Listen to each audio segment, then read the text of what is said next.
কিছুক্ষণ বক বক করি। আমার এই ভিডিওটা কিন্তু যারা 5 ওয়াক্ত নামাজ পড়তে পারেন তাদের জন্য না, আর যারা মসজিদে যায় 5 ওয়াক্ত নামাজ পড়েন তাদের জন্য না। তারা ইনশাল্লাহ সাকসেসফুল, রসুলের একদম পাক্কা প্রদর্শিত পথে আছেন, ব্যস্ত ব্যস্ত ইনশাল্লাহ গ্যারান্টিড। আমি এই ভিডিও 2 নাম্বারই ভিডিও করতেছি আমার মতন মানুষের জন্য, যারা নাকি জীবনেও কোনো দিন 5 ওয়াক্ত নামাজ ইচ্ছা থাকা সত্ত্বেও ঠিক মতন পড়তে পারে নাই।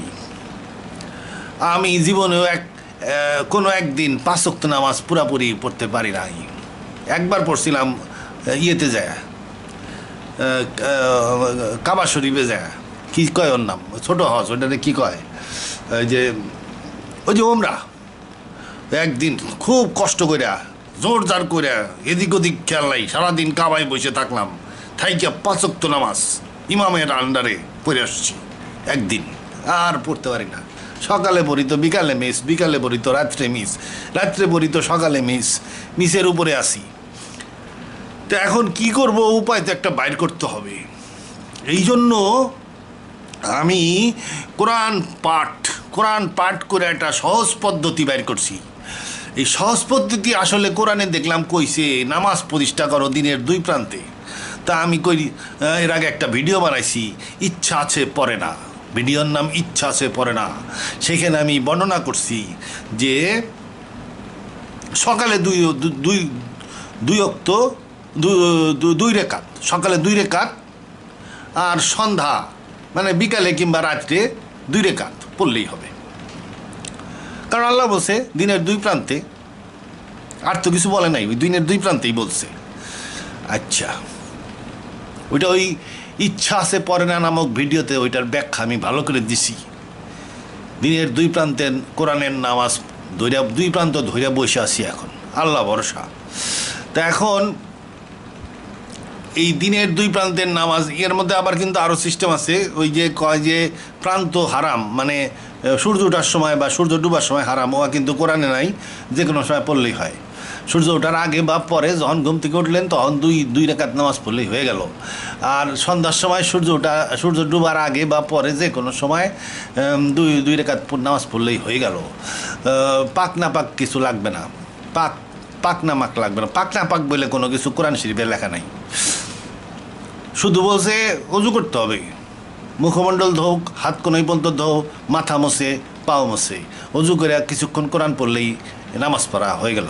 ওইটা আমি ইচ্ছা আছে পড়ে না নামক ভিডিওতে বিস্তারিত আলোচনা করছি। আচ্ছা, এখন ওটা গেল। এখন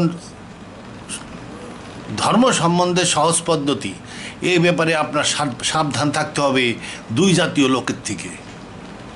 এক জাতীয় লোক হলো পীর সাহেব। পীর সাহেবদের মধ্যে অনেক পীর আছে ভালো, খুব ভালো।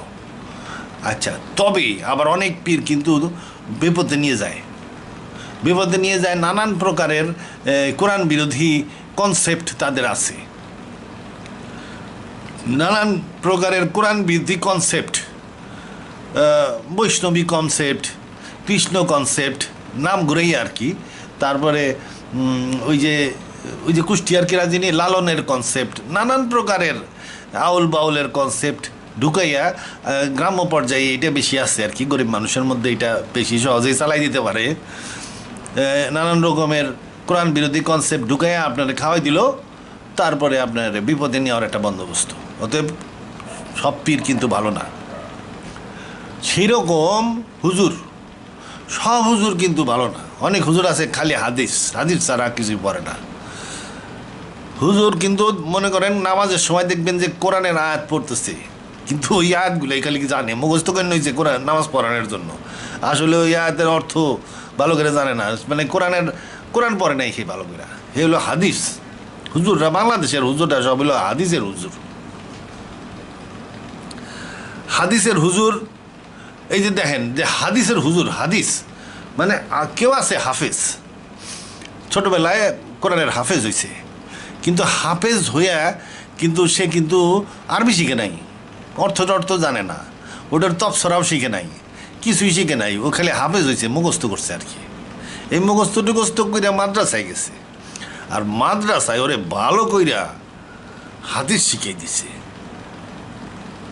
খালি হাদিস, আপনারে হাদিস দিয়ে আপনারে ডুবাই দিবে, আপনার লাইফ হেল মানে কষ্ট মানে যন্ত্রণা করে ছাড়বে আর কি। আপনারে এ নে হারাম, ও নে হারাম, এটা করিস না ওটা করিস না, নানান রকমের হাদিস মারতে থাকবে। আপনি হাদিসের মেশিন গানের মতন হাদিস মারতেছে আপনাকে, সাবধান সাবধান ওই সকল হুজুর থেকে।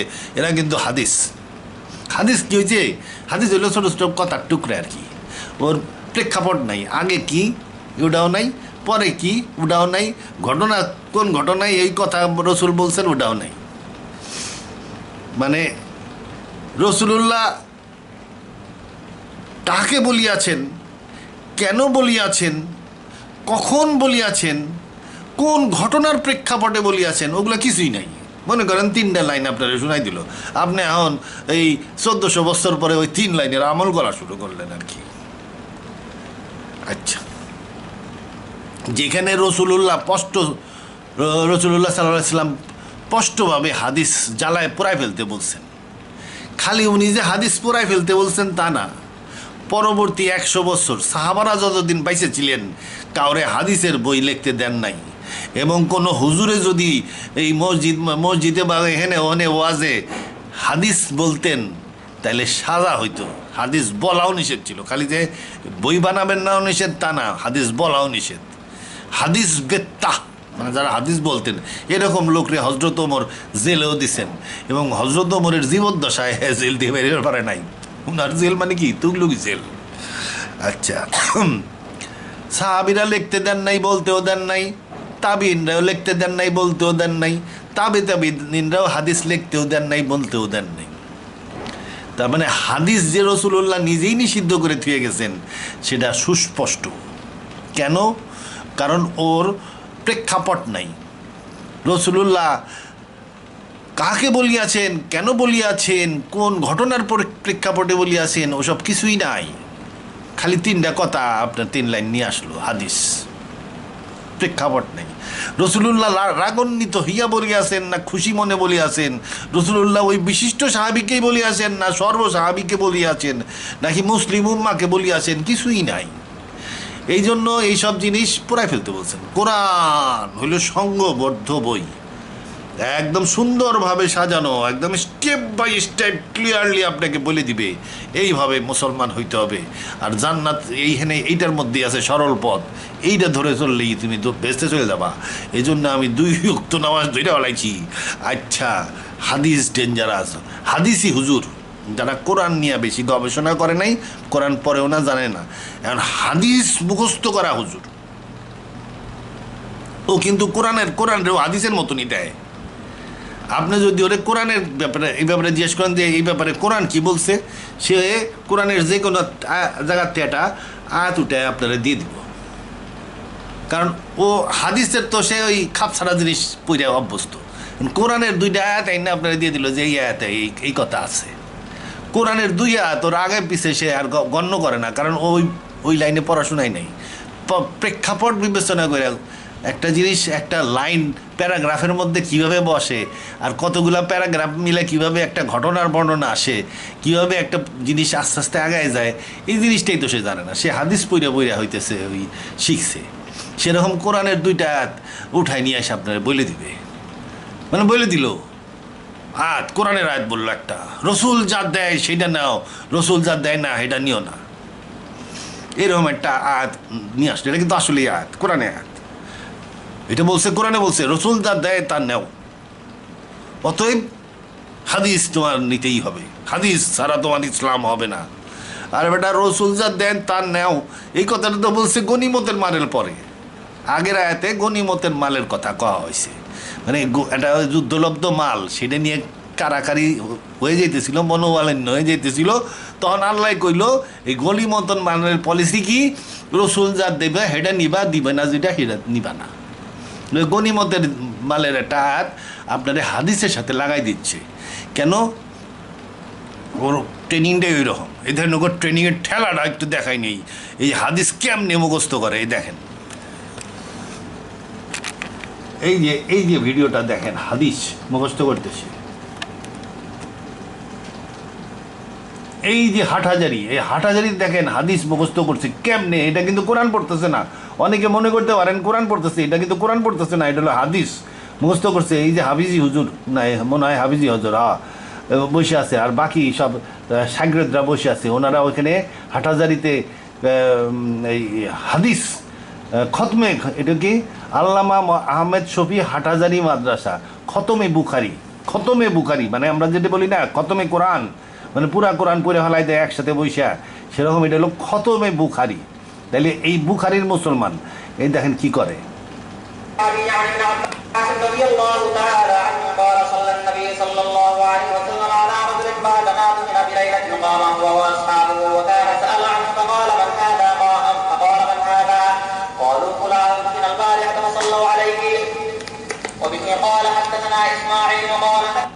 দেখছেন হাদিস মুখস্থের ঠেলা কি, হাই হেরি হাদিস মুখস্থ আপনারা হাদিসের গুলি মারতে থাকবে আপনারে। আপনার টাকনোর উপরে কাপড় পরায় সারবে, দাড়ি রাখায় সারবে, মোচ কাটায় সারবে, নিমের ডাল দিয়ে দাঁত মাজায় সারবে, মানে আপনার কাম সারা জামা কাপড় মাথায় টুপি, মানে আপনার একটা জিনিস বানায় ফেলবে আর কি এই হাদিসের মেশিন গান দিয়া। তা হাদিসের মেশিন গান যে মুখস্থ করতেছে দেখেন কিভাবে মুখস্থ না করলে, এইভাবে মুখস্থ না করতে পারলে কিন্তু ওই হাটাজারি দিয়ে পাশ করে আসতে পারবেন না।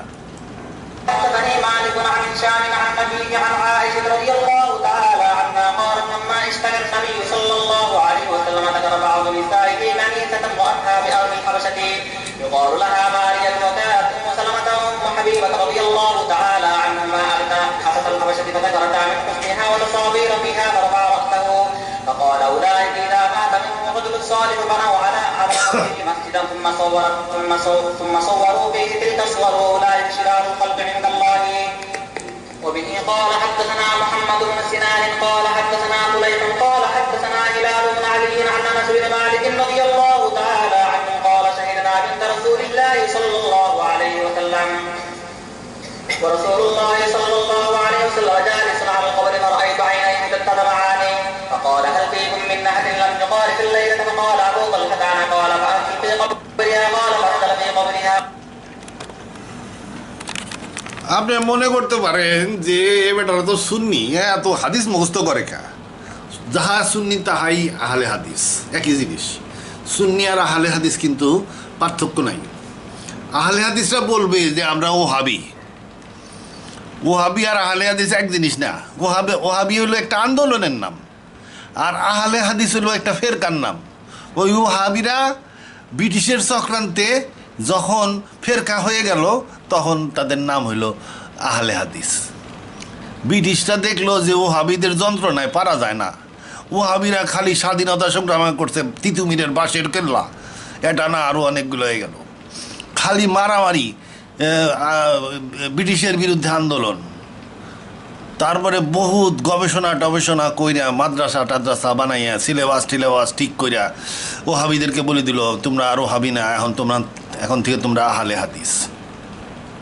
তার মানে ওহাবি ওই আন্দোলনের নাম। মানে হয়েছে কি, অনেক দিন আগে যখন ওসমানীয় খলিফা ছিল ওই যে তুরস্কে এরদোগানের দেশে, ওসমানীয় খেলাফাই মুসলিম বিশ্বের সুপার পাওয়ার ছিল। এই সুপার পাওয়ারের দলে আমেরিকা, রাশিয়া, ইংল্যান্ড, ফ্রান্স কারোর মাথা তুলে খারাইয়া দুইটা কথা কওয়ার উপায় ছিল না।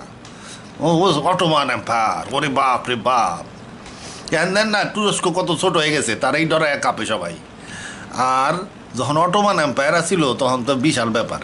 তা আস্তে আস্তে হইল কি, ইংল্যান্ড আবিষ্কার করলো আমেরিকা মহাদেশ, উত্তর আমেরিকা, দক্ষিণ আমেরিকা, তারপরে অস্ট্রেলিয়া আবিষ্কার করে ফেললো, তারপরে ফ্রান্স, বিভিন্ন স্পেন আবিষ্কার করে ফেললো একটা দেশ দক্ষিণ আমেরিকা, তারপরে ফ্রান্স দুনিয়া বিভিন্ন জায়গায় যায়, জাহাজ নিয়ে যায়, অটোমানের উপর দিয়ে আসতে পারে নাই, ওই জাহাজ নিয়ে পিছন দিয়ে যায় ভিয়েতনাম, কম্বোডিয়া এইসব এলাকায় বিশাল কলোনি, আফ্রিকার মধ্যে বিশাল কলোনি স্থাপন করে ফেললো।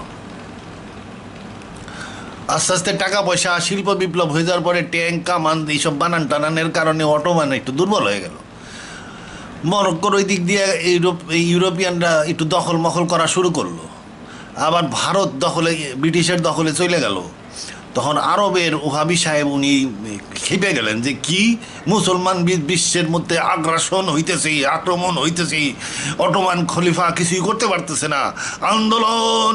ওই যে ওহাবি সাহেব ওই আন্দোলন করলেন ভারতে এবং মুসলিম বিশ্বের বিভিন্ন জায়গায়, ওইটা হলো ওহাবি আন্দোলন। ওই ওহাবি আন্দোলনের ঠেকানোর জন্য ভারতে ব্রিটিশরা আবার শিক্ষা দিল যে না ভাই, হাদিস ভালো করে পড়তে হবে, পইরা তোমার ভালো করে মুসলমান হয়ে আহলে হাদিস হয়ে যাও, ওই ওহাবিগিরি আর করো না। তাহলে ওহাবি এক জিনিস আর আহলে হাদিস আর এক জিনিস। ওরা আবার বলতে চায় যে আমরাই ওহাবি, আসলে ওহাবি না, ওই ওহাবি গেছে মারা গেছে অনেক দিন আগে। আচ্ছা, ভারতে আহলে হাদিস বানাইলো, আর ব্রিটিশ যে ওই যে ওই কী করার নাম, ওই যে ওই সৌদ পরিবার যখন ব্রিটিশের ফ্রান্সের সহায়তায় তারা একটা রাজত্ব পাইল, ওখানে আবার বললো ভাই ওহাবিরা, এখন থেকে ওহাবি ভাইরা সালাফি মানে ওই রসুলের অনুসারী, মানে হাদিসের মাধ্যমে অনুসরণ, জিনিসটা অনেকটা একই। ওদেরকে ওহাবি, আরবের মিডিল ইস্টের ওহাবিদেরকে সালাফি বানায় ফেললো, আর ভারতের ওহাবিদেরকে আহলে হাদিস বানায় ফেললো। তো ওই ওহাবির লেজ দইরা বসে থাকলে হবে না, বললে হবে না যে আমি ওহাবি। ওহাবিরা ভালো ছিল, তারা একটু আন্দোলন করতেছিল যে ভাই অটোমান এম্পায়ার, অটোমান সম্রাট, একটু এদিকে খেয়াল করো, এদিকে খেয়াল করো, মরক্কো যায় অবস্থা, তাবলিবিয়া যায় অবস্থা, ভারত চলে গেছে, তোমার কি এলো, তুমি তো দুনিয়া মুসলিম বিশ্ব খলিফা, তুমি এগুলোরে বাঁচাইয়ের পারতে চাও না কে? আমি কিন্তু ওহাবি আন্দোলন কিন্তু করুম, খবরদার। এই ওহাবি আন্দোলনের হুজুররা ওনারা ছিল গ্রেট ম্যান, বিশাল সব জিহাদি। ওগোর সাথে এই বর্তমান আহলে হাদিস কিন্তু ওই আহলে হাদিস এইভাবে কোরআন হাদিস মুখস্থ করে এইভাবে, যেটা রসুল্লাহ পড়াই থয়ে গেছেন। সাহাবিরা লিখতে দেন নাই, বলতেও দেন নাই, তাবেঈনরা লিখতেই দেন নাই, বলতেও দেন নাই, তাবেঈনরা লিখতে দেন নাই, বলতেই দেন নাই। সেই হাদিসের উপরে তাদের ইসলাম। তাইলে এমন হয়ে গেছে যে এখন এক হুজুরি কইতেছে যে হাদিস ছাড়া আপনি সিজদা দিবেন কেমনি? মানে হে সিজদা দেয় হাদিস অনুযায়ী, এখন কইতেছে হাদিস ছাড়া সিজদা দিবেন কেমনে? কোরআনে তো সিজদার কথা লেখা নাই, রুকুর কথাও লেখা নাই। আরে ভাই, সিজদা কেমনে দিবেন? হিন্দু ভাইরা সিজদা দেয় না এরমভাবে গড় হইয়া? ইন্টারনেট থেকে বাইর করে দিই, বাইর করা হয় নাই, আগে বাইর করলে ভালোই তো বাইর করিয়ে যায়। তারপরে ব্রিটিশরা দেখবেন যে কোনিশ করে, রাজারে কোনিশ করে, তো ওটা রুকু, ও আবার শিহা লাগে, হাদিস দিয়ে শিহা লাগে। এই যে হিন্দু একটা সই বের করি, হিন্দু ওম্যান বাউইং,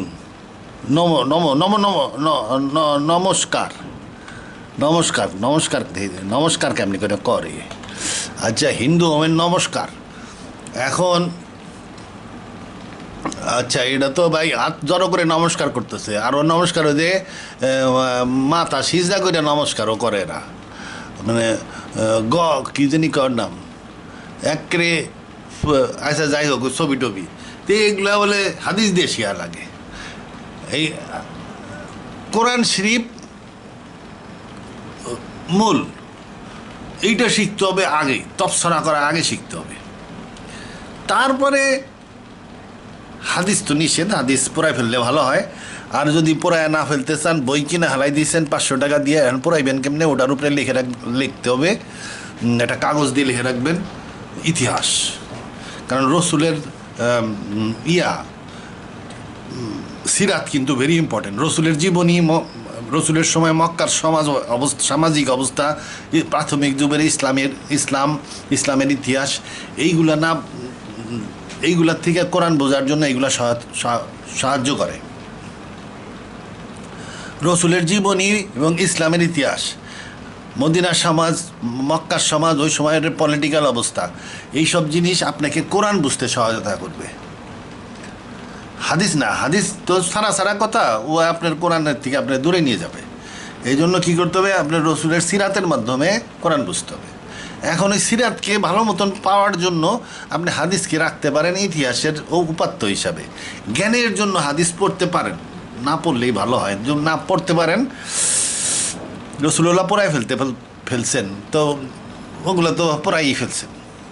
তারপরে 150-200 বছর পরে যেগুলো কালেকশন হয়েছে ওগুলোকে আমরা হাদিস বললেও আসলে ওটা রসুলের হাদিস না, এটা হলো রসুল সম্পর্কে প্রথম যুগের আরবদের বক্তব্য। তো ওই হিসাবে আরবিয়ানদের বক্তব্য বা হিসাবে ওটা প্রথম যুগের আরবিয়ানদের বক্তব্য হিসাবে আপনি ওটা ইতিহাসের উপত্য হিসেবে রাখলেন, তাতে আপনার রসুলের সিরাত বুঝতে সুবিধা হইল, একটু হেল্প হইল আর কি। ওই সিরাত থেকে আপনার কোরআন বুঝতে হবে। আকিমুস সালাত বললে যদি বলেন যে আকিমুস সালাত কী, তাইলে আপনার বুঝতে হবে যে রসুলুল্লাহ মদিনায় যে কী করছেন।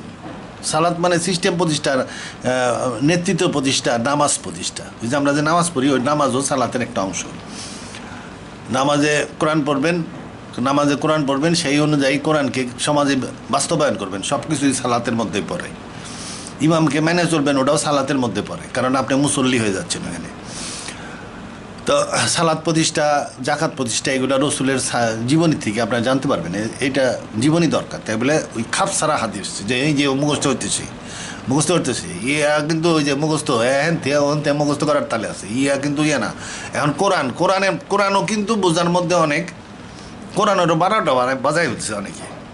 কোরআনও বুঝতে হইলে আপনার একটু নিজের বুদ্ধি খাটাইতে হবে, দেখতে হবে কোথায় কোথায় অর্থ চেঞ্জ করে ফেলছে। আল্লাহ তোমারে দিছি দিকরা, তুমি করবা বয়ান, এটা কোরআনের আয়াত। হুজুরে কইব দিকরা মানে হইল কোরআন। তারা গরু ছাগল পাইছে নাকি আমাগো? আমরা তো গরু ছাগল না, মানুষ। আল্লাহ কইতেছে আমি তোমারে দিছি দিকরা। দিকরা মানে জিকির, স্মরণ শক্তি বা স্মরণের সিস্টেম। আমি তো আবার একটু সাইন্টিফিক তফসির করি, আমার মনে হয় এটা হলো ডাটাবেজ রসুলের ব্রেনের মধ্যে ঢুকাই দিয়েছিলাম। ডাটাবেজের জিনিস বাদ দিলেন, ডাটাবেজের কনসেপ্ট নিয়ে এখন আসার দরকার নেই। আপনি সুজা ডিকশনারিতে যান, ডিকশনারিতে দিকরা মানে কি? জিকির মানে স্মরণ, আর দিকরা মানে স্মরণ শক্তি, এই ধরনের কিছু একটা হবে। মানে আল্লাহ কইতেছে তোমার আমি স্মরণ শক্তি দিছি, মানে তোমার যে আয়াতগুলো আমি কইতেছি ইয়া তুমি বলবে না। জিবরাইল এসে আয়াত দিল, রসুল আর বলে না, পাক্কা ফিক্সড, রসুলের ভোলার উপায় নাই, দিকরা দিয়ে দেওয়া হয়েছে। স্মরণ শক্তি বা স্মরণ করার সিস্টেম মাথার মধ্যে আছে। জিবরাইল আয়াত দিলে সে আয়াত রসুল আর বলে না, অতএব এটি হইতেছে দিকরা দিছি, তুমি আর বলবা না। এরপরে কি মাথার মধ্যে দিকরা দেওয়া হয়েছে, রসুল আর বলে না। এখন সুম্মা আলাইনা বায়ানা, মানে মুখ দিয়ে তুমি বলে দাও, বায়ানা মানে বলে দাও, মানে তোমার দিকটি দিছি, তুমি আর ওই মুখস্থ করার আগের আয়াত দেখতে হবে। আগের আয়াতে রসুল্লাহ ওই মুখ ঠোঁট নাড়াইতো, তাড়াতাড়ি মুখস্থ করার চেষ্টা করতো। আল্লাহ কইল যে ঠোঁট নাড়াই মুখস্থ করার কোনো দরকার নাই, তোমার দিকরা দিছি, তুমি এটা রেখেলি বায়ানা মানে মুখ দিয়ে বলে দিবা। বায়ানা মানে ব্যাখ্যা করবা না, বয়ান করা, যেটা মাথায় আসছে ওইটা বয়ান করা, এটা হলো বায়ানা। ব্যাখ্যা করবা না, ব্যাখ্যার আরবি অন্য, ইয়াতা ফাঁক করো না, এটা আল্লাহ রসুলের দায়িত্ব দেন নাই। ইয়াতো ফাঁক করো না করার দরকার হলো, কথা হলো উম্মতদের। উম্মতরা মসজিদে 4-5 জনের গ্রুপে বইসা এই একটা আয়াত নিয়ে বোঝার চেষ্টা করবে, আলোচনা করবে, বিতর্ক করবে, কইরা ওই আয়াতটা নিয়ে, ভালো আয়াত বা ওই সূরাটা নিয়ে বোঝার চেষ্টা করবে। ইয়াতা ফাঁক করো না হলো উম্মতের কাজ। রসুলের কাজ কি? দিকরা দেওয়া হয়েছে, বায়না করে দিবা, উম্মতরা শুনবে, ওরা ইয়াতা ফাঁক করো না করে যা বুঝে সেই অনুযায়ী আমল করবে। কিন্তু হুজুরে আপনাকে কিন্তু উল্টা বুঝাবে, হুজুরে বলবে দিকরা মানে কোরআন। ওখানেই কিন্তু হুজুরে, বাংলাদেশের হুজুররা না, ওটা আরবিয়ানরা হুজুররা শিখেছি দিকরা মানে কোরআন। নানান জায়গায় আপনারে আমি সূরা বাকারা একটু ইয়ে করে শোনাই, তফসির করে শোনাই। আমি সূরা বাকারাটা তফসির করে শোনাবো আপনারে বুঝানোর জন্য। কোরআন কীভাবে পড়তে হবে, কোরআন কিন্তু আয়াত ধরে পড়লে হবে না, পুরা সূরাটা একবারে পড়তে হবে, একাধিকবার পড়তে হবে, পড়তে মুখস্থের পর্যায়ে নিয়ে আসতে হবে। ওই পুরা সূরাটাতে কি বলছে সেই মেসেজটা আপনার নিতে হবে, 1-2টা আয়াতের মেসেজ নিলে হবে না। পুরা সূরা বাকারায় সামগ্রিকভাবে কি বলা হয়েছে ওইটা আপনার বুঝতে হবে। মানে একটা সূরাকে আগে সারমর্মকে আগে বুঝতে হবে, সারাংশকে আগে বুঝতে হবে, তারপরে যাইতে হবে সম্প্রসারণে, ব্যাখ্যায়। ব্যাখ্যায় যাওয়ার আগে আগে সারমর্ম করে নিতে হবে, সারাংশ করে নিতে হবে, তারপরে ব্যাখ্যায় যেতে হবে। আগে সারাংশ না করে যদি আপনি প্রথমেই ব্যাখ্যায় চলে যান, তাহলে ব্যাখ্যাটাই নেবায় চলে যেতে পারে। বাংলায় শিখাইছে না, এত বড় একটা প্যারা দিয়ে তারপরে পরীক্ষা আসছে না, সারমর্ম লিখো। ওই সারমর্ম, মনে করেন একটা সূরা বাকারা দিয়ে দিছি, সেই সূরা বাকারার সারমর্ম কী এইটা আগে বুঝতে হবে। তারপরে যখন ব্যাখ্যা করবেন তখন সারমর্ম অনুযায়ী ব্যাখ্যাটা হবে। তখন আর ওই উল্টাপাল্টা দিকরা মানে কোরআন এই বুদ্ধিমাতা এই মাথায় আসবো না। তখন দিকরা মানে বুঝবেন যে দিকরা মানে স্মরণ শক্তি। আচ্ছা, এখন কোরআন বুঝতে হবে কেমনে? তাহলে পুরা সূরাটাকে একসাথে নিয়ে বুঝতে হবে। ওই হাদিসের মতন একটা লাইন ধরে ওইটার এই মনের মাধুরী মুছে ব্যাখ্যা করা শুরু করলাম তা না। এটা লাইন এটা ধরে নিয়ে মনের মাধুরী মিশিয়ে ব্যাখ্যা শুরু করলাম তা না। যেটুক একটা ঘটনা যেটুকের মধ্যে বর্ণনা করেছে সেই পুরা ঘটনা, সেই সবগুলা ধারাবাহিকভাবে নিয়ে তারপরে ওইটা বুঝতে হবে। আচ্ছা, তা আমি একটু সূরা বাকারা পড়ি। সূরা বাকারা পড়লেই বুঝতে পারবেন যে কোরআন শরীফের অবস্থাটা কি বানাইছে। হাদিস পইরা কোরআন শরীফের কাম সারা করে দিছে। এই যে সূরা বাকারা প্রথম সূরা, ফাতিহা বাদ দিলাম, ফাতিহা তো সূরা। এই দেখেন সূরা বাকারা 2 নম্বর সূরা। সূরা বাকারা মানে ইহা একটি গরুর রচনা। তাহলে আল্লাহ প্রথমেই দিছে গরুর রচনা। গরুর রচনা কিন্তু খুব ইম্পর্ট্যান্ট। এই যে আমরা যে ছোটোবেলায় পড়াশোনা করছি, ক্লাস 6-7 যখন রচনা লেখা শুরু হইলো, প্রথমেই কিন্তু বাংলা মাস্টার প্রথমেই আমাদেরকে দিছে গরুর রচনা। আমরা লিখছি গরু একটি গৃহপালিত চতুষ্পদ জন্তু। আচ্ছা, যাই হোক, আল্লাহ আমাদেরকে প্রথম তাহলে একটা গরুর রচনা দিছে। তারপরে কি আলিফ লাম মিম, এটা ওই দিকরার অংশ। যাই হোক, এটা হলো সাইন্টিফিক, এটা বোঝা যাবে না, মুতাশাবিহা। This is the book. এখানে হুজুর একটু গোলমাল করছে, মানে এই যে অনুবাদক হুজুর, এটা ইংরেজি জানতো না, এটা বিরাট হুজুর। এখানে এটা কিন্তু বিখ্যাত অনুবাদ। এটা হলো সৌদি আরব থেকে যে প্রকাশিত হয়েছে ইংরেজি কোরআন, সেইটা এটা সৌদি আরব সরকার থেকে যেটা প্রকাশিত হয়েছে সেই অনুবাদটাই এইটা। তাহলে সৌদি আরব যখন যেহেতু প্রকাশ করছে, এটা হলো শ্রেষ্ঠ এবং এইটা পৃথিবীতে সবচেয়ে চালু অনুবাদ। এই অনুবাদ তৈরি আমি এখন কাম করি। এই জন্য এখানে এত বড় হুজুর, উনিও কিন্তু এই যে ঘুরে লেখছে, এনে আল্লাহ কইছে দ্যাট, আর ইনি লেখছে দিস। ইনি লেখছে দিস, কিন্তু আল্লাহ কইছে দ্যাট ইজ এ বুক। তার মানে এই বইটা একটা আলাদা বই, মানে কোরআনের বাইরে পড়ছে। এটা কি, এটা আলাদা একটা বই, মানে খণ্ড। আল্লাহ এটা একটাকে আলাদা খণ্ড হিসাবে প্রকাশ করার জন্য এখানে আসলে লিখছে দ্যাট। তাহলে এটা আলাদা খণ্ড, এটা ওই আলোচনা এখন যাব না। 2 নম্বর সূরা থেকে 9 নম্বর সূরা পর্যন্ত একটা আলাদা খণ্ড, তার নাম ফুরকান, ওই আলোচনায় যাব না। এটা হুদাল্লিল মুত্তাকিন। আচ্ছা, that is a book, it is a guidance sure without doubt. সন্দেহ নাই, এটা একটা guidance to those who fear god. এই ফিয়ার গড এটাও কিন্তু হুজুরে ভুল লেখছে। এটা ফিয়ার গড হবে না, এটা হলো দোজ হু আর গার্ডস। এটা পাহারাদার। মুত্তাকিন মানে আল্লাহ কইছে পাহারাদারের জন্য উপদেশ। ওই বইটা সন্দেহ নাই পাহারাদারদের উপদেশ। এখন হুজুরে 2 জায়গায় গোলমাল করছে। এখানে দিসে বানাইছে দ্যাট, আর এখানে আল্লাহ কইছে পাহারাদার, আর হুজুরে লিখছে খোদা বিরু। কিন্তু আল্লাহ সুস্পষ্ট রূপে ডিকশনারি দইটা আপনি যদি দেখেন, তাহলে মুত্তাকিন মানে পাহারাদার। তাহলে আল্লাহ বলছে ওই বইটা পাহারাদারদের নির্দেশিকা। তাহলে এই পাহারাদার কারা? তারা তাহলে এই গরুর পাহারাদার। হ্যাঁ, গরুর পাহারাদারদের বই হলো এটা। তাহলে মানে আপনি যদি গরুর ফার্ম করেন, তাহলে আপনার পাহারাদার রাখতে হবে। এটা এই পর্যন্ত যা বুঝলাম তাতে বোঝা গেল যে গরুর পাহারাদার। তাহলে গরুর পাহারাদারদের বই, মনে করেন একজন একটা বিরাট বড় ডায়েরি ফার্ম করলো, সে তার অনেক পাহারাদার রাখবে, সেই পাহারাদারদের জন্য আল্লাহ একটা ইনস্ট্রাকশন দিছে গরুর পাহারা। Who believe in the unseen. ও এখন এই পাহারাদার তো নিজেই চোর হইতে পারে, কারণ দেখা গেল গরুর দুধ চোরে করে বেচতেছে, তাহলে কি হবে? বিলিভ ইন দ্য আনসিন, সে আল্লাহরে বিশ্বাস করতে হবে, ফেরেস্তা বিশ্বাস করতে হবে, জিনভূত বিশ্বাস করতে হবে, তারপরে নামাজে শক্ত থাকতে হবে, দানশীল হইতে হবে, মানে খুব ধার্মিক লোক হইতে হবে। খালি পাহারাদার, সাধারণ পাহারাদার হলে হবে না, তার কারণ তাতে চোর চাচোর হইতে পারে। এই জন্য ধার্মিক পাহারাদার নিয়োগ করতে হবে গরুর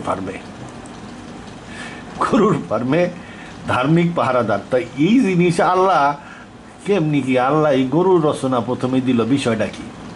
বিষয় আর কিছুই না, বিষয়টা হলো কি, এই জিনিসটা কিন্তু আল্লাহ দেয় নাই। এটা আপনার এইগুলাই আপনার বুঝে নিতে হবে যে এই যে সূরা বাকারা, এই সূরার নাম কিন্তু আল্লাহ দেয় নাই, এটা মানুষের দেওয়া। ওই আগেকার দিনের হুজুররা এটার নাম দিয়েছে সূরা বাকারা। এখন এই আগেকার দিনের হুজুররা এইটার নাম সূরা বাকারা দিছে দেখে আপনি যদি গরুর রচনা মনে করেন, আর এই যে পাহারাদার এরা গরুর পাহারাদার মনে করেন, তাইলে হবে না। তাইলে বুঝতে হবে যে এইটা আসলে ভুয়া, এটাকে ডিলিট করে দিতে হবে, কাট। এই 2 নম্বর সূরা। আচ্ছা, কাট করে দিলাম, কারণ এটা মূর্খ লোকের মূর্খ বুদ্ধিতে এই নামটা দেওয়া হয়েছে। এটা কোনো গরুর রচনাও না, এটা গরুর বইও না। তাহলে আল্লাহ পাহারাদার নিয়োগ করছে। তারপরে কি, পাহারাদারকে বলছে যে কাফেররা মুসলমান হবে না, অতএব মানে বুঝে মুসলমান ওয়ার্নিং দিয়ে কাফেরদেরকে আর মুসলমান বানানো যাবে না। তার মানে কি, পাহারাদারদেরকে বলছে যে যুদ্ধের প্রস্তুতি নাও। এই পাহারাদার আমরা পরে পড়লে, আর একটু পড়লে বুঝতে পারবো, এরা আসলে উম্মার পাহারাদার। রসুলের হাতে বায়াত নিয়ে যারা নাকি জেহাদের জন্য শপথ গ্রহণ করছিলেন যে আল্লাহর জন্য জেহাদ করবেন, কোরআনের আদেশ বাস্তবায়ন করবেন, এই যে বায়াত গ্রহণকারী যে গ্রুপ, এরা হলো মুত্তাকিন পাহারাদার। এদেরকে বলা হইল এই যে ওয়ার্ন দেম, এই ওয়ার্ন কইরা আর অনেক ওয়ার্ন করা হয়েছে, পরকালের ভয় দেখানো হয়েছে, দোজকের আযাবের ভয় দেখানো হয়েছে, ওয়ার্নিং দেওয়া হয়েছে, জান্নাতের কথাও বলা হয়েছে। তাতে তারা আর এখন বুঝায় তাদেরকে আর ইমানদার বানানো যাবে না। কি করতে হবে? তাগুত দমন করতে হবে, যুদ্ধের জন্য প্রস্তুত হও। এই তাগুত দমন করার জন্যই এই তার ঘোরায় অর্থ করতে হবে, বুঝতে হবে যে আসলে এই কথাটা কেন বলবো। যারা নাকি কাফের তারা তো সবাই একসময় মুসলমান হয়েছিল, তাহলে কি এই কোরআনের আয়াত ভুল? না, এই আয়াতটা কি বলছে? যে ওয়ার্নিং দিয়ে তাদেরকে মুসলমান বানানো যাবে না। তাহলে কি করতে হবে? তাদের উপরে যে গোত্রপতিরা আছে, যাদের জন্য তারা মুসলমান হইতে পারতেছে না, এবং গোত্রপতিরা রোম সম্রাট, পারস্য সম্রাটের ভয়ে মুসলমান হইতে পারতেছে না, তাহলে কি করতে হবে? গোত্রপতিদেরকেও দমন করতে হবে, রোম সম্রাট, পারস্য সম্রাটকেও হারাইতে হবে, অর্থাৎ তাগুত দমন করতে হবে। তাগুত দমন করলে এই কাফেররা মুসলমান হবে।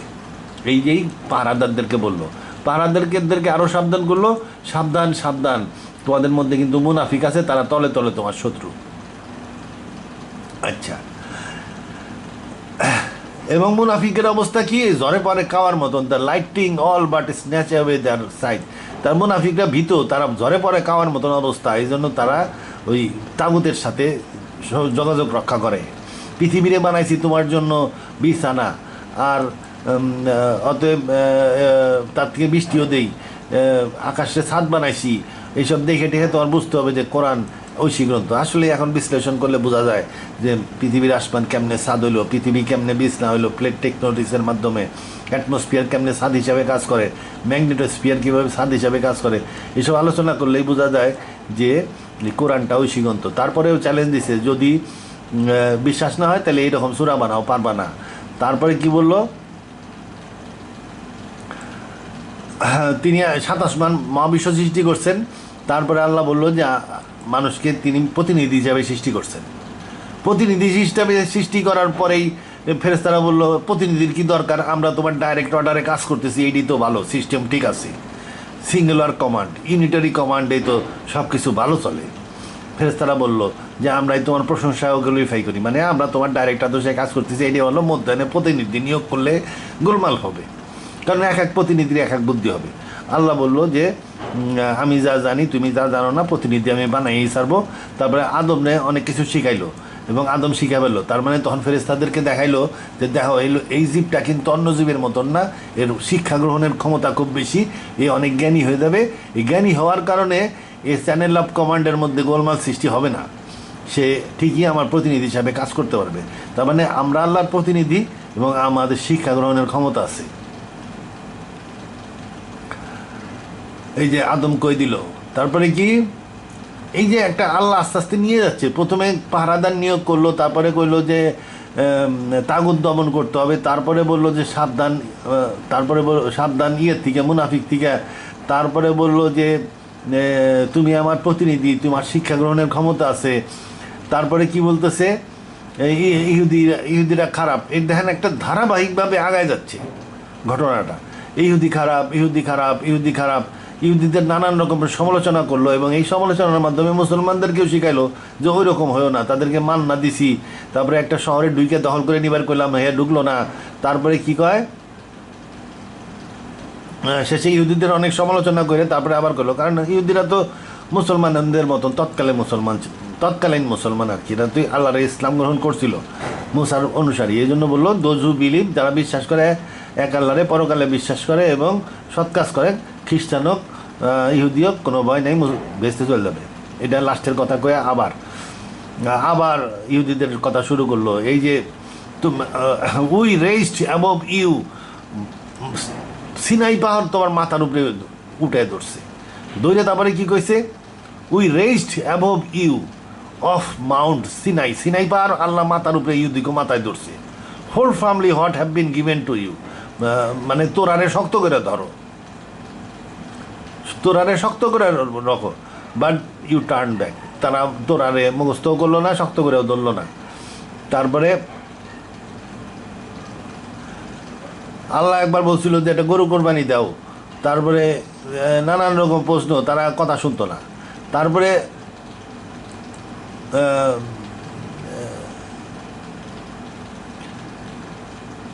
তারপরে কি এই গরু কোরবানি দেওয়ার পরে গরুর একটা হাড্ডি দিয়ে করলো যে মরা মানুষে, এই যে so we said strike with the piece of the এই গরু কোরবানি দেওয়ার পরে ওদের দেশে কোরবানির নিয়ম ছিল কি পোড়ায় ফেলতে হইতো, পোড়ায়া স্যাক্রিফাইস।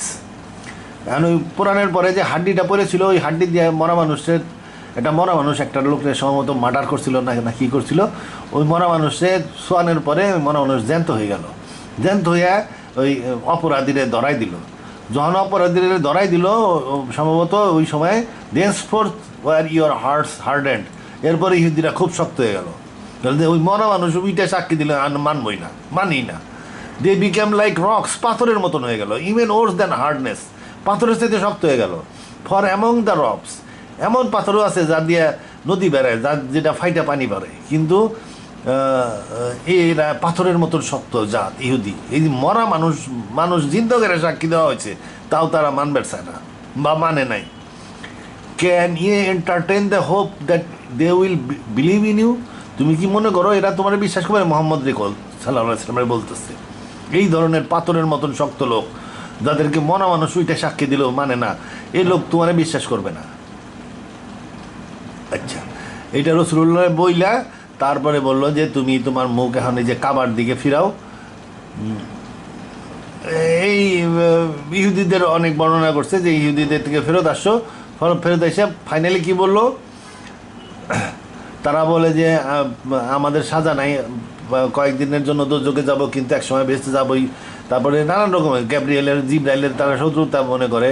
তারপরে তো তাদেরকে সুস্পষ্ট আয়াত দেওয়া হয়েছিল, তার মানে নাই। সুলাইমানের সময় জাদুবিদ্যার খুব উন্নতি হয়ে গেছিলো তাদের মধ্যে। তারপরে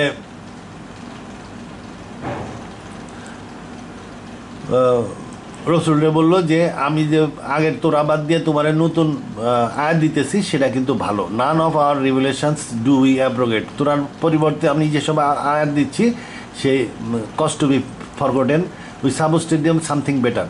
এখন যে আয়াতগুলো আসতেছে সেগুলো তোরার আয়াতের চাইতে ভালো। এটা বললো যে আমি তোরা বাদ দিয়ে যে এখন কোরআন দিচ্ছি, কোরআনের আয়াত আমি যখন পুরানো আয়াতের পরিবর্তে নতুন আয়াত দেই সেটা সমপরিমাণ এবং বা বেটার হয়, তাহলে কোরআন তোরার চাইতে ভালো। এটা বললো, বইলে তারপরে বলতেছে তবে কিছু কিছু ইহুদি ভালো আছে, অতএব সবাই যে খারাপ সেটা কেউ না। আল্লাহ পূর্ব পশ্চিমের মালিক আল্লাহ, মানে এখন কাবা কেবলা ঘোরাবে আর কি। তারপরে ইব্রাহিমের কথা বললো, ইব্রাহিম কাবা শরীফে স্থাপন করছিল, দোয়া করছিল যে আমাদের এই জাতি ইসমাইলের জাতিকে মুসলমান বানায়ও। তারপরে আল্লাহ দোয়া কবুল করছিল, করার পরে এই ইব্রাহিমের কাবা বানালো এবং ইসমাইলের সাথে এবং ইসমাইলের বংশধরের জন্য দোয়া করলো। তারপরে এইটারে city, O my Lord make it a city of peace, এটা শান্তির শহর বানাইতে বললো মক্কার গুণকীর্তন করছে, কইলে তারপরে কি বললো যে এদেরকে মুসলমান বানাও, এটা ইব্রাহিম বলছিল, বলে তারপরে বললো আল্লাহ তার দোয়া, ইব্রাহিমের দোয়া কবুল করছিল। তারপরে আল্লাহ বললো যাই হোক, ওই সব লোক তো পাস হয়ে গেছে, ওরা ওদের ফল ওরাই ভোগ করবে, তোমার চিন্তা তুমি করো। এই কথা কইয়া তারপরে বললো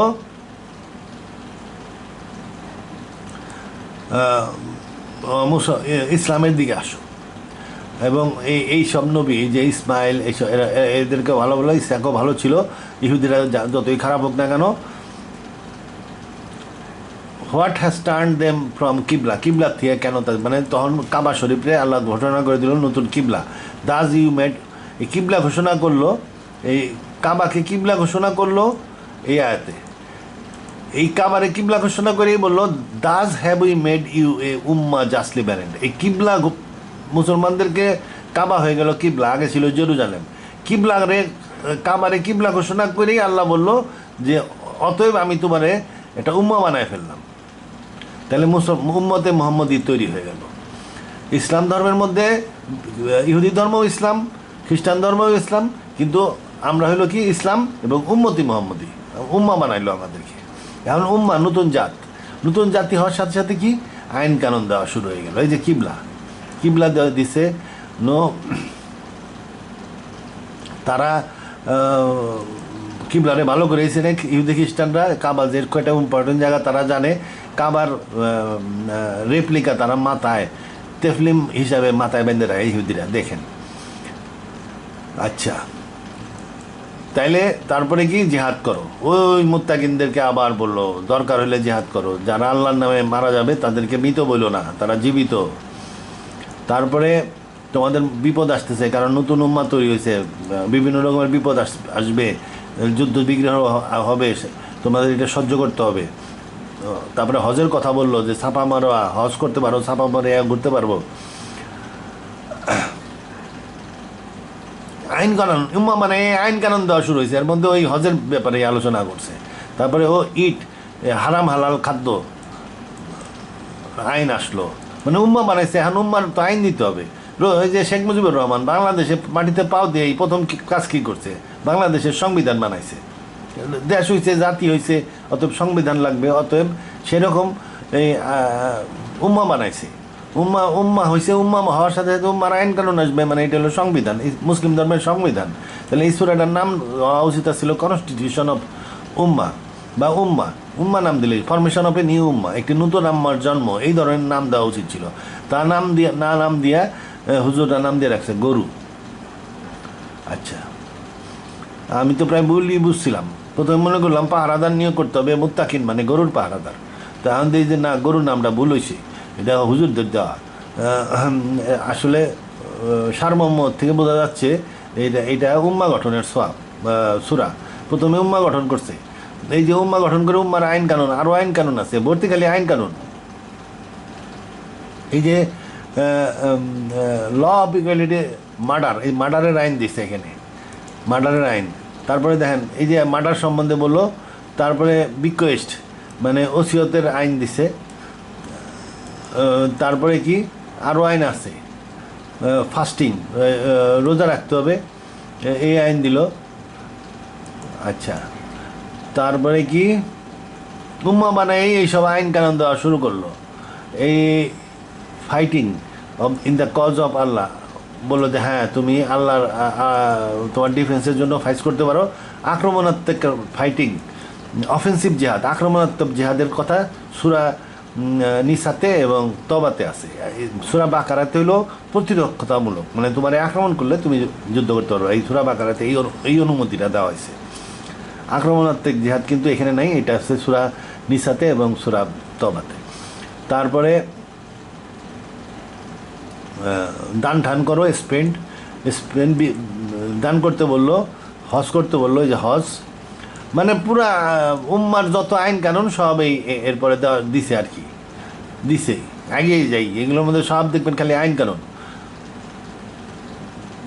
ইসলামের মধ্যে ঢুকে পড়ো, তারপরে দুনিয়ার জীবন চাকচিক্যময়, পরকালের দিকে চেষ্টা করো, বেশি বেশি দান করো, তারপরে নিষিদ্ধ মাসে যুদ্ধ করে না, তবে ওরা যদি করে তুমিও করো। তারপরে যারা নাকি হিজরত করছে তারা খুব ভালো। এইটা বলার পরে তারপরে এখন নেতৃত্বের পয়েন্ট আসতেছে।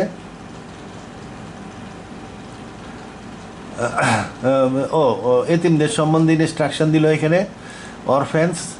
তারপরে ম্যারি, বিবাহ করতে হবে। অবিশ্বাসী মেয়েদেরকে বিবাহ নিষেধ করলো, বিশ্বাসী মেয়েদেরকে বিবাহের কথা কেমনে করে। তারপরে পিরিয়ডের সময় কি হবে সেই আইনও দিল। তারপরে কি ভালো কাজে তুমি কোনো লোক যদি কোনো প্রতিজ্ঞা করে, ওত নেয়, কসম করে, এই কসম করছে দেখি যে সে ভালো কাজ থেকে ফিরে থাকবে তা না। ওই কোনো ভালো কাজ করার সময় কসম টসম ফালাই দিয়ে ভালো কাজ করে ফেলতে হবে, এই যে এইখানে। তারপরে ডিভোর্স, কেমনে ডিভোর্স দিতে হবে এটা আলোচনা করছে এখানে। বিস্তারিত আইন কানুন, উম্মার আইন যত আছে সব দিছে, যে ডিভোর্সের মধ্যে অনেকখানি। ডিভোর্স তারপরে ডিভোর্স তো হয়ে গেল। এখন যে মেয়ের বাচ্চা আল্লাহ মেয়ে ডিভোর্স হয়ে গেলে তার বই কয়ে দিল 2 বছর দুধ খাওয়াইতেই হবে। কেমনে খাওয়াইবে এটা এখানে লেখা আছে। বিধবাদের খোরপোশের ব্যাপারটা আলোচনা করছে এখানে, বিধবাদের খোরপোশ। তারপরে মোতামেরেজের আলোচনা করছে। তারপরে মোতামেরেজের আমার আলাদা ভিডিও আছে, দেখে নিয়েন। তারপরে নামাজ পড়ার কথা কইছে, কইয়া এই উইডো এবং ডিভোর্স দিদের ব্যাপারে এখানে অনেক আলোচনা আছে।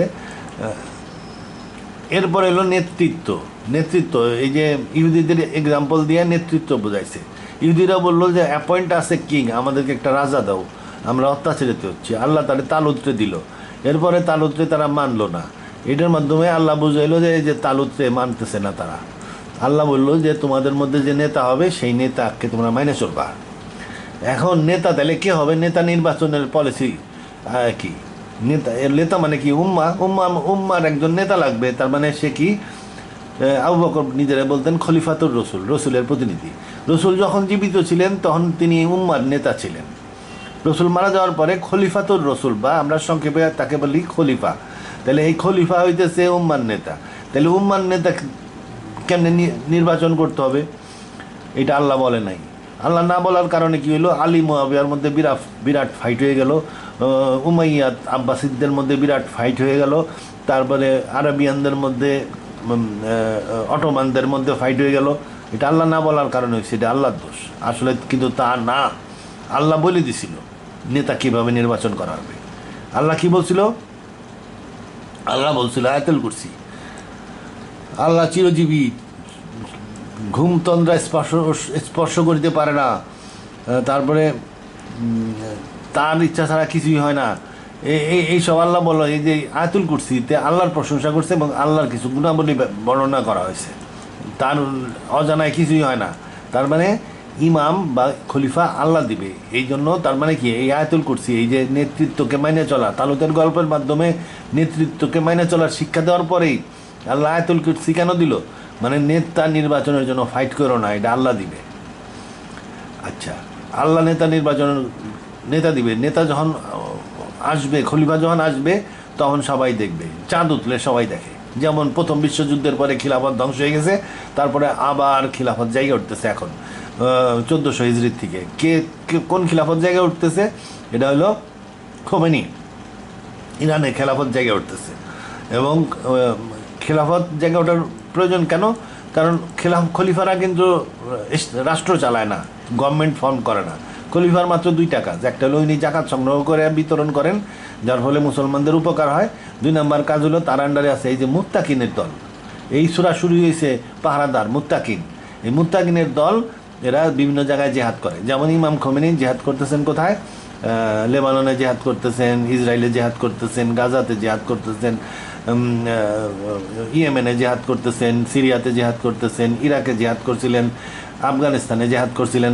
এটা হলো খলিফার কাজ। খলিফার পারমিশনে ছাড়া কেউ জেহাদ করতে পারে না।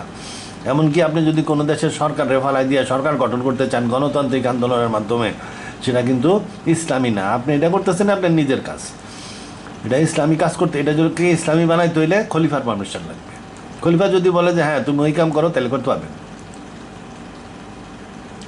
ইরানে খলিফা বলে দিচ্ছে পলিটিক্স করো, নির্বাচন করে যে পারো ক্ষমতা রাষ্ট্রপতি হও গা, ওইটা জায়েজ হয়ে গেছে। মানে জেহাদ কিভাবে করবেন, জেহাদ সেটা খলিফা বলবে, এবং জেহাদ করার জন্য পারমিশন নিতে হলে খলিফার পারমিশন লাগবে। তবে আত্মরক্ষামূলক জেহাদের জন্য খলিফার পারমিশন লাগে না, আক্রমণাত্মকের জন্য লাগে। মানে কাউরে ফালাই দিয়ে আপনি আসতে যাইতেছেন, তার মানে আক্রমণাত্মক জেহাদ করতে যাইতেছেন, অতএব খলিফার পারমিশন লাগবে। তারপরে ফাইনালি কি বললো, সাহাবীরা খুব ভালো করে এইটা শেষ হয়ে গেল। তার মানে কি, এই দেখেন পুরা কোরআন শরীফে এই সূরা দেখেন একটা সিস্টেমেটিক্যালি ডেভেলপ করছে। এই সূরাটা প্রথমে পাহারাদার নিয়োগ করছে, পাহারাদারদের শত্রুকে আইডেন্টিফাই করছে, কাফির, নিজেদের মধ্যে যে ঘরের শত্রু বিভীষণ আছে এটাও বলছে, মুনাফিক। তারপরে মানুষ কি বলছে, মানুষ আল্লাহর প্রতিনিধি, তারপরে কোরআন ঐশী গ্রন্থ, তারপরে বলছে ইহুদি খারাপ, আগের ধর্মটা আগের ধর্মে যারা ছিল তারা বিপদে চলে গেছে, নতুন উম্মা সৃষ্টি করছে, কেমনে কাবা সব ঘুরাই দিয়া নতুন উম্মার আইন কানুন দেওয়া হয়েছে, তারপরে নেতাকে মেনে চলার উপদেশ দেওয়া হয়েছে খলিফাকে। তারপরে আন্তর্জাতিক ইমাম হইতেছে খলিফা, আপনার গ্রামের মসজিদের ইমাম হইতেছে আপনার ইমাম, গ্রামের ইমাম। মধ্যে আর কিছু নাই। মধ্যে যদি খলিফা বানায়, লিঙ্কিং ইমামতি যদি আল্লাহ খলিফা নিয়োগ করতে পারে, ওরা মসজিদ ভিত্তিক। এরা কিন্তু কেউ সরকার চালায় না। সরকার চালাইলে ইসলামের বদনাম হবে, কারণ সরকারের বদনাম হবেই, ইসলামের বদনাম হয়ে যাবে। সরকারের পতন হবেই, তখন ইসলামেরও পতন হয়ে যাবে। অতএব সরকারের দ্বারে কাছেও যাওয়ার দরকার নেই। খিলাফত উপরে খেলাফত, আর গ্রামে মসজিদের মাধ্যমে ইসলাম প্রতিষ্ঠা করতে হবে। মসজিদেই মসজিদের মাধ্যমে গ্রামে নেহিয়ানিল মুনকার এটা করতে হবে। জাকাত খলিফার থেকে আসলে বিতরণ করতে হবে। ওটা মসজিদ ভিত্তিক ইসলামী সমাজ, মসজিদ ভিত্তিক সমাজ, এটাই হলো ইসলামের শিক্ষা। আর আন্তর্জাতিক লেভেলে আছে একজন খলিফা, উনি সরকারদেরকে নিয়ন্ত্রণ করেন। টেলিফোন করে দিবে, যে কোনো সরকারে যাই বলে না কেন সে তা মেনে নিতে খুশি হয়ে মেনে নিবে। সরকারগুলো তো মুসলমানই, তো যাওয়ার ডর সবারই আছে। যাই হোক, দেখেন সিস্টেমেটিক্যালি একটা সূরা ডেভেলপ করছে। কোরআনের প্রত্যেকটা সূরা সিস্টেমেটিক্যালি ডেভেলপ করছে, এর ভিতরে জিনিস আছে এবং উল্টাপাল্টা নাই। তবে একটু এমনভাবে দেওয়া, আপনি এই যে দাব্বাতুল আরদ, যে দেখবেন যে দাব্বাতুল আরদের কথা একটা লাইন, কিন্তু তার উপরে দেখবেন সুলাইমান আলাইহিস সালামের ক্ষমতার বর্ণনা। তার মানে কি, দাব্বাতুল আরদের সাথে সাথে রিলেটেড আছে হলো ওই অ্যান্টিক্রাইস্ট বা দজ্জাল। এই দজ্জালের সাথে সুলাইমান আলাইহিস সালামের যেমন ক্ষমতা ছিল, দজ্জালেরও অনেকটা ওই রকম ক্ষমতা হবে, তবে ওটা খোদাইর থেকে না, ওটা অন্যভাবে সে মেডিটেশনের মাধ্যমে অর্জন করবে। তারপরে সেই দাব্বাতুল আরদ তৈরি করবে। পুরো জিনিসটা ওই এক সূরার মাধ্যমেই আছে। ওই সূরা দাব্বাতুল আরদ উল্লেখ করা মানে দজ্জালেরও ওখানে চলে আসতেছে, দজ্জালের ক্ষমতা কেমনে হবে ওইটাও ওখানে চলে আসতেছে, বিস্তারিত বর্ণনা ওইখানে আসছে। তবে এটা বুদ্ধি খাটায় বাইর করতে হবে। কেন আল্লাহ একদম সিস্টেমেটিক্যালি বলে দেন নাই, বলে দিলে ওই যে মুহাসসির ইসলাম বুঝে ফেলবে। মুহাসসির ইসলাম বুঝে ফেললে কিন্তু মুশকিল। এই জন্য আল্লাহ কী করছে, এমনভাবে একটু রাখছে যেন লিঙ্ক করতে একটু কষ্ট হয়, কিন্তু অনেকবার পড়লে আল্লাহর রহমতে যে কেউ বুঝে যাবে যে একটা সূরার মধ্যে স্টোরিটা কী, এটার মেইন থিম কী। মেইন থিম বোঝার পরে এটার সম্প্রসারণটা কী হচ্ছে, যখন এরকমভাবে ডিটেল আপনি বুঝতে পারবেন, তখন দেখবেন যে হাদিস মাদিস কিছুই লাগে না, কোরআন যথেষ্ট। কোরআন যথেষ্ট, এবং কোরআন আপনাকে বিপদে যাইতে দিবে না, কিন্তু হাদিস আপনাকে বিপদে নিয়ে যেতে পারে। কোরআন ধরে রাখলে কোনো পীর আপনাকে কুফরি কাজ করতে দিবে না। কোরআন আপনার ভিতরে মেইন জিনিসটা হলো কোরআন। এখন পীর সাহেবের কাছে পীর সাহেব আপনারা কিছুই করতে পারবে না, ও আলাদা দিন খালি বক্তৃতায় দিবে আর আপনি শুনতেই থাকবেন। হে মনে করবো যে আপনি খুব বুঝছেন, আসলে যে আপনি ওরা বোধহয় মনে করতেছেন এটা তো জানে না। আর কোরআন যদি আপনার জ্ঞানটা ঠিক মতন থাকে এবং এটার উপরে গবেষণা এবং চিন্তা, প্রত্যেকটা সূরা, আমি বললাম সূরা বাকারার মতন প্রত্যেকটা সূরা সিস্টেমেটিক্যালি ডেভেলপ করছে, ওর একটা মেইন থিম আছে, ওটার একটা মেসেজ আছে।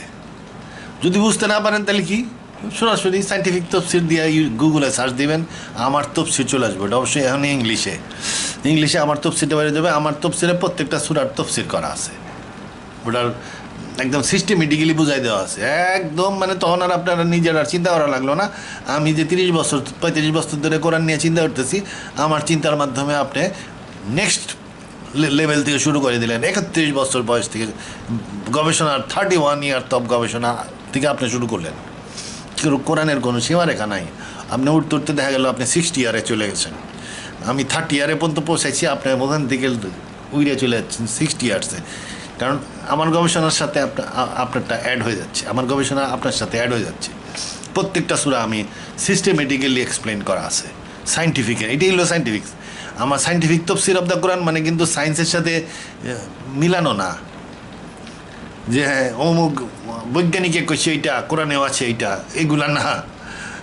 সাইন্টিফিক তফসির মানে সিস্টেমেটিক তফসির। এই সিস্টেমেটিক তফসির আমার কোরআনে করা আছে।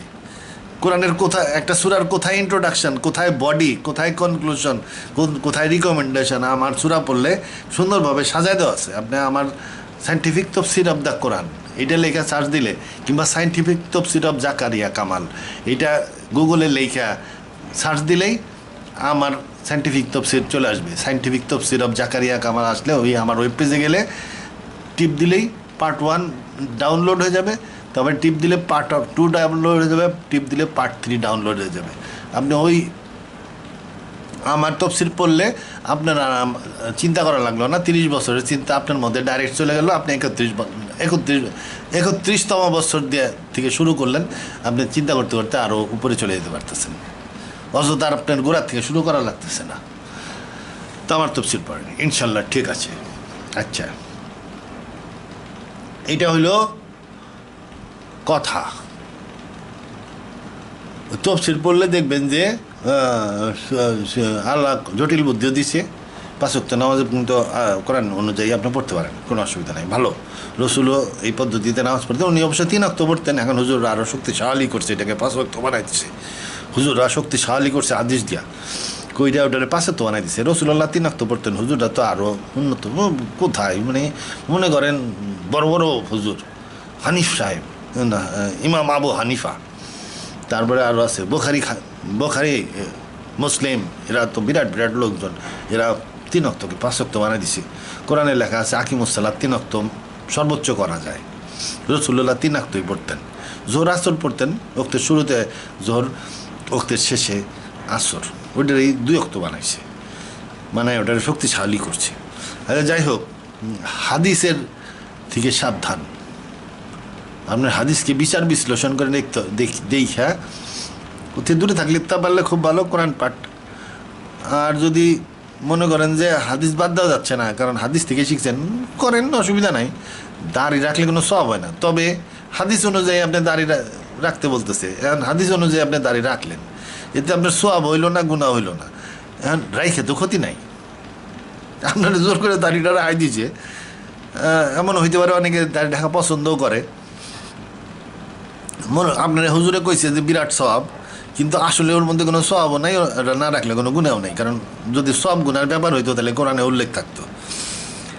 তা হুজুরের কথা শুনে হাদিস শুনে আপনি দাড়িটা রাখলেন, এতে তো বেশি ক্ষতি নাই। একটু দাড়ি রাখাইছে, আপনারা কী হয়েছে?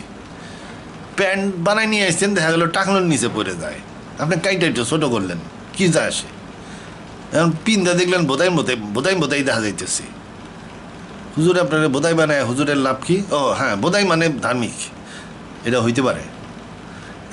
বাংলাদেশের মনে করেন বাংলাদেশের সৈনিকের মতন থাকবে বোধহয় সেটা।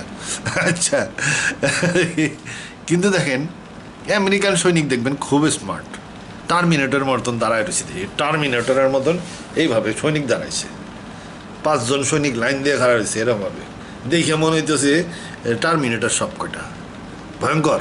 কারণ ও চায় যে আমার সৈনিকরে স্মার্ট দেখা যাক। আবার কিছু লোক চায় যে আমার সৈনিকরে বোধাই দেখা যাক, কারণ তাতে তার একটু মাতব্বরি বাড়ে। এখন আপনার টাকনোর উপরে কাপড় পরে যদি আপনার এখন বোধাই দেওয়া যায়, কিছু করার নাই, বেশি ক্ষতি নাই। আবার অনেকে আছে, অনেকের পাও আছে টাকনোর উপরে কাপড় পরলে স্মার্টও দেখা যায়। আর মেয়েরা কিন্তু টাকনোর উপরে প্যান্ট পরলে খুবই সুন্দর দেখা যায়। মেয়েদের ব্যাপারে অসুবিধা ছিল না, কিন্তু হুজুরে তো আবার মেয়েদের ব্যাপারে বলে না, মেয়েদের ব্যাপারে কিন্তু আবার উল্টা ডাকবে যে টাকনোর নিচে। তো ওগুলো আপনার ধর্ম বলে চালাই দিতেছে, তা আপনি পালন করে যাইতেছেন, এতে আপনার গুনাহ সব কিছু যেতেছে না, ক্ষতি তো হচ্ছে না। অতএব মাইনে চলতে পারেন, অসুবিধা নেই। আল্লাহ হাফিজ।